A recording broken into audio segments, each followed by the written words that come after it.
जय हिंद दोस्तों, स्वागत है आपका अपने YouTube channel vision learning point पे। दोस्तों हम लोग पढ़ रहे थे मौर्योत्तर काल, और मौर्योत्तर काल हमने बताया था दो भागों में बटे थे। कौन कौन से? तो एक पश्चिमोत्तर जो राज्य थे, जो विदेशी थे, उनके बारे में हमने पढ़ लिया था, बहुत डिटेल से पढ़ चुके हैं, ठीक है। और दूसरे जो है पार्ट जो था वो था जो है दक्षिण मध्य भारत यानी ब्राह्मण वंश। इसमें जो है 4 वंश आए थे।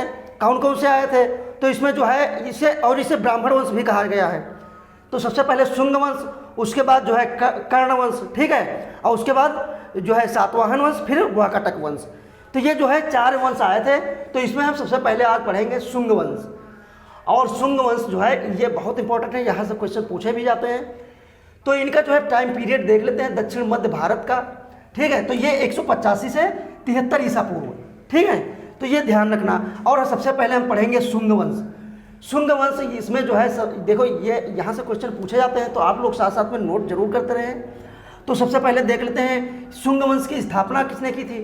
तो ये जो है पुष्यमित्र शुंग, ये जो पुष्यमित्र शुंग थे, ये अंतिम मौर्य सम्राट जो है बृहदत्त थे।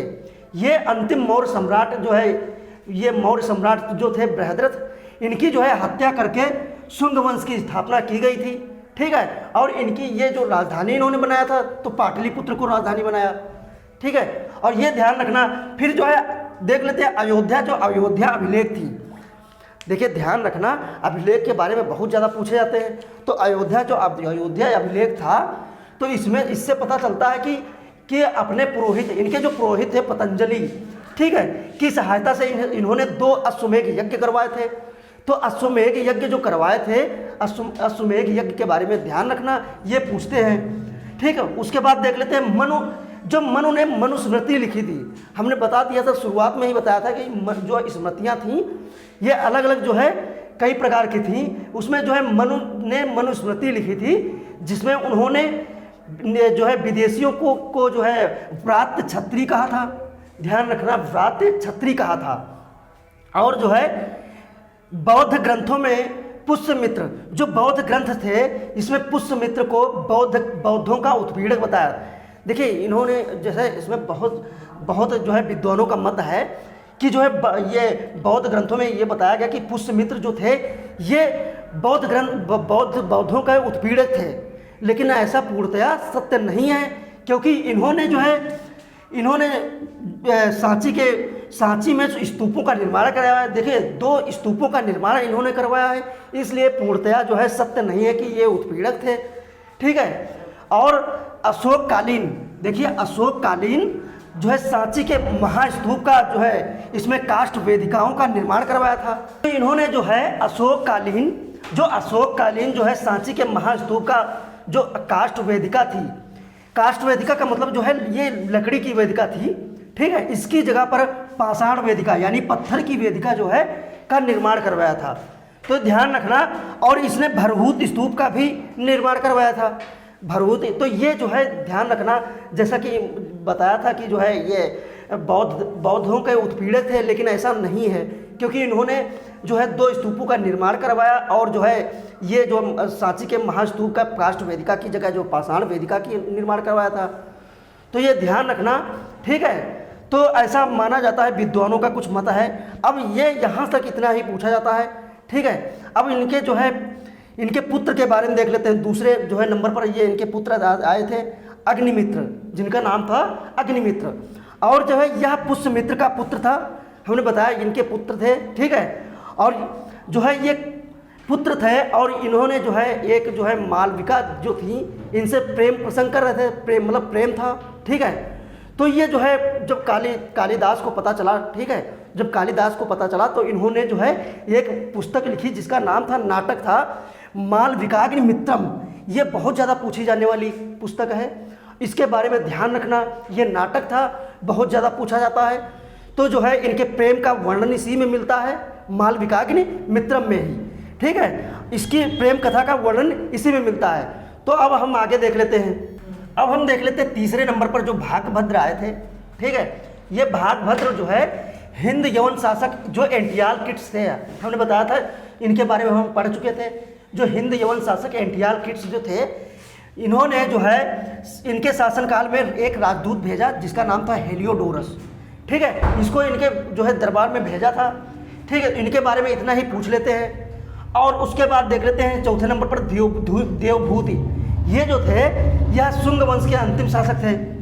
देखिए ध्यान रखना, अंतिम शासक और प्रथम शासक पूछ लेते हैं जो स्थापना करते हैं। तो ये जो अंतिम शासक कौन थे? देवभूति। कहाँ के? ये शुंग वंश के। तो ये अंतिम शासक थे। इसके मंत्री जो थे वासुदेव ने, इनके जो मंत्री थे वासुदेव, इनकी हत्या कर दिया। उसके बाद जो है कण्व वंश की स्थापना कर दी। तो यहीं से जो है इस वंश का अंत हो जाता है और कण्व वंश की यहीं से स्थापना हो जाती है और कण्व वंश स्टार्ट हो जाता है। तो हम देख लेते हैं अब कण्व वंश। ठीक है, इसमें जो है देख लेते हैं। तो इसमें देखिए, इसमें सिर्फ 4 राजा हुए थे। कौन कौन से? तो जो पूछे जाते हैं उनके बारे में देख लेते हैं। इतना बहुत ज़्यादा डिटेल से इसमें कण्व वंश में नहीं पूछा जाता है। तो सबसे पहले वासुदेव आए थे। ठीक है, और उसके बाद जो है भूमिमित्र, फिर उसके बाद है नारायण, और उसके बाद जो है सुशर्मा या सुशर्मम भी कहते हैं इनको। ठीक है, इसका जो है इनकी जो इसकी हत्या करके सिमुक जो थे तो सातवाहन वंश की स्थापना कर दी थी। ठीक है, तो ये लास्ट राजा थे और सातवाहन वंश जो है स्टार्ट हो गया था। सिमुक जो थे, ठीक है, तो ये कण्व वंश की जो है के लास्ट जो राजा थे जिनका नाम था सुशर्मा, उनकी हत्या करके जो है सातवाहन वंश की नींव रखी। ठीक है, इस वंश की स्थापना की। तो इनके बारे में देख लेते हैं। देखिए सातवाहन वंश जो है बहुत इंपॉर्टेंट है परीक्षा की दृष्टि से। तो इसके जो है इसका जो टाइमलाइन है वो पूछ लिया जाता है। तो ये 30 BC से 230 BC के अंतर्गत आता है। तो इसमें देख लेते हैं मौर्यों के बाद यह दक्षिण भारत का सबसे प्रभावशाली राज्य था। हमने बताया कि ये बहुत ज़्यादा इसके जो है इसमें क्वेश्चन पूछे जाते हैं।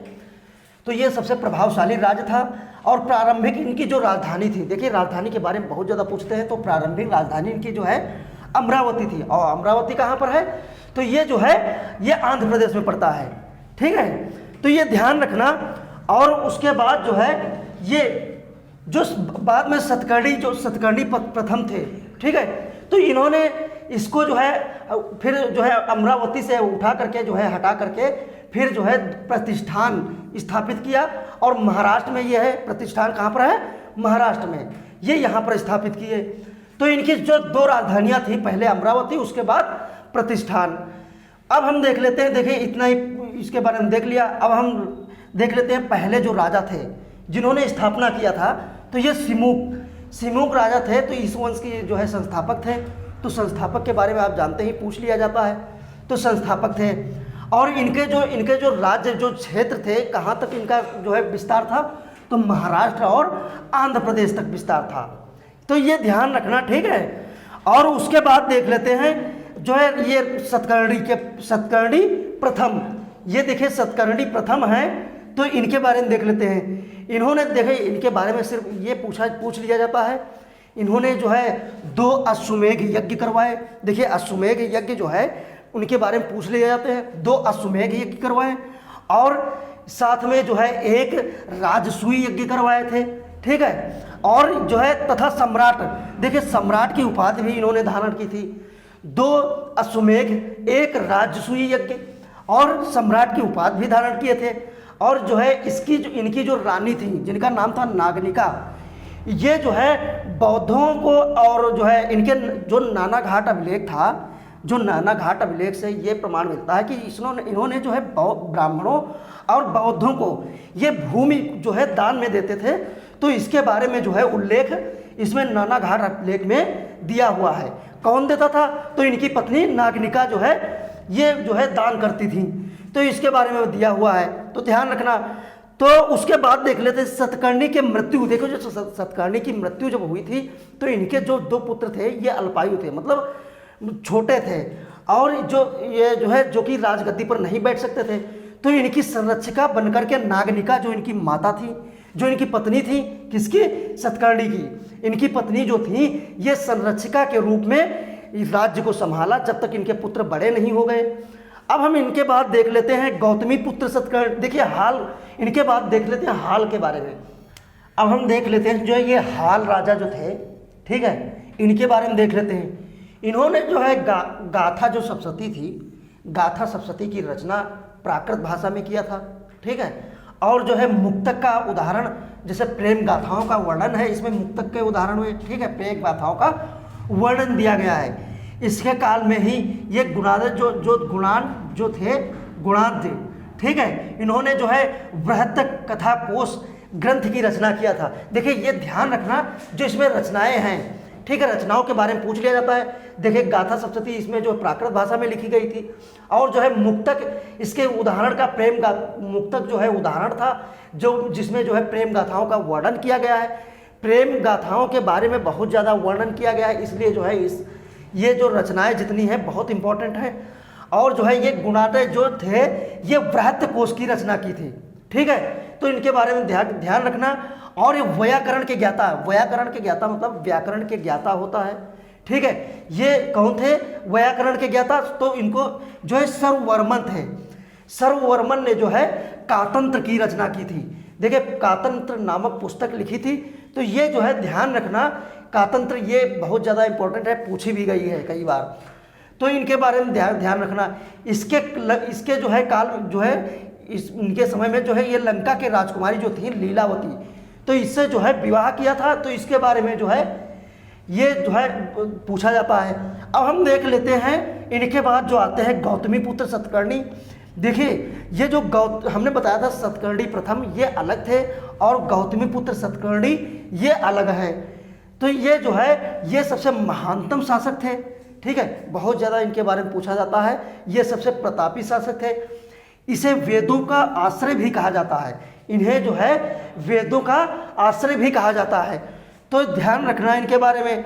और इनकी जो माता थी, देखिए इनकी माता जो थी जिनका नाम था बलश्री, इनका जो है नासिक अभिलेख में प्राप्त हुआ मतलब वर्णन मिलता है, ठीक है, जिसमें जो है वर्ण व्यवस्था, जैसे जो नासिक अभिलेख जो यहाँ से प्राप्त हुआ है नासिक से, ठीक है, इसमें वर्ण व्यवस्था का रक्षक कहा गया है किसको?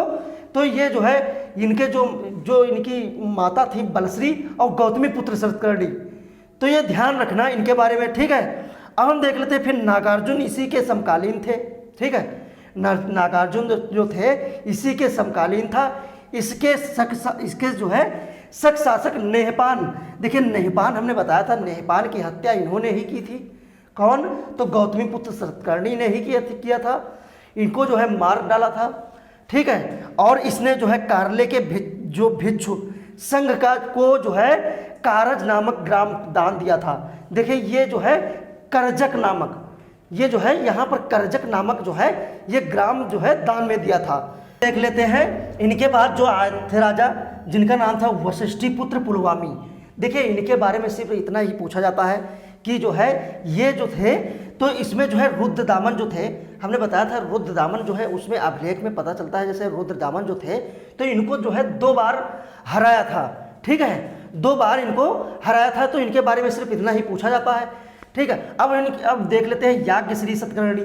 जो याज्ञश्री सतकर्णी थे ये अंतिम प्रतापी जो है शासक थे, ठीक है। और जो है इनके सिक्कों पर जो है जलयान का चित्र जो है मिला था, तो जलयान जो चित्र मिला था इनके बारे में पूछ लिया जाता है।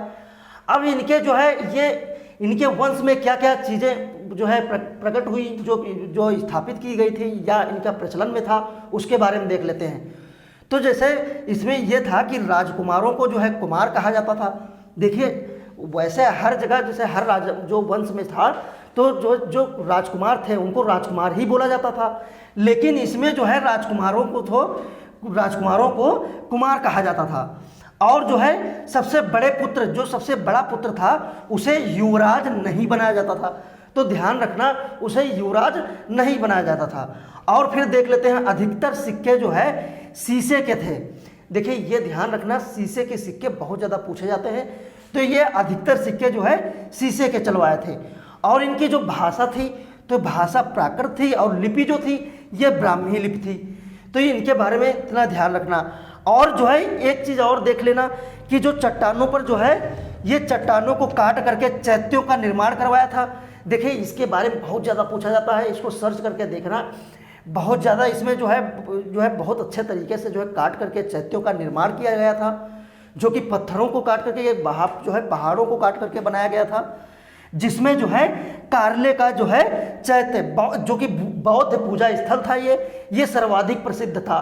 अब हम देख लेते हैं जैसे कि इसका जो विघटन हुआ था, तो ये विघटन कैसे हुआ था। तो ये देखो विघटन इसलिए हुआ था क्योंकि कई जो राज्य थे तो कई अलग अलग जो है राजाओं में बट गए थे, अलग अलग वंशों में जो है बटने लगे थे, तो इनका इसी के कारण जो है विघटन हो गया था। जैसे इसमें जो है हमने अलग अलग जो है राजाओं का वंश जो है बटा था, उसके बारे में देख लेते हैं। तो जैसे आभीर वंश का जो है ये नासिक महाराष्ट्र में है, ये आभीर वंश मतलब जो है चला था, ठीक है, ये अलग बट गया था। और वाकाटक ये बरार और विदर्भ इसमें आ गए थे, ये भी जो है महाराष्ट्र में था। तो ये अलग अलग भागों में बटने लगे थे, अपना अलग अलग जो है क्षेत्र बांट लिए थे, ठीक है। इसी तरीके से इनका विघटन होने लगा था। और जो है ये चुट सतकर्णी ये कुंतल में थे, कुंतल कहाँ था, ठीक है। तो ये अलग अलग जो है बटने लगे थे। कुंतल जो है ये मध्य प्रदेश में पड़ता है। और फिर इक्ष्वाक वंश ये जो है गुंटूर जो है ये मध्य प्रदेश में था। तो ये अलग अलग सब में जो है बट गए थे। और पल्लव वंश, पल्लव ये कांची तमिलनाडु में पड़ता है। तो यह ऐसे जैसे माना जाता है जैसे कई जो राजा थे अलग अलग राज्यों में बटने लगे थे, इस तरीके से इसका विघटन हो गया सातवाहन वंश का। और फिर जो है इसके बाद आता है जो है फिर वाकाटक वंश। वाकाटक वंश जो है अब इसके बारे में हम नेक्स्ट क्लास में पढ़ेंगे। तो आज जो है हमने जो है इसके बारे में सातवाहन वंश के बारे में अच्छे तरीके से पढ़ लिया है। अब हम नेक्स्ट क्लास में वाकाटक वंश के बारे में पढ़ेंगे। तो आज के लिए बस इतना ही, मिलेंगे नेक्स्ट क्लास में। धन्यवाद।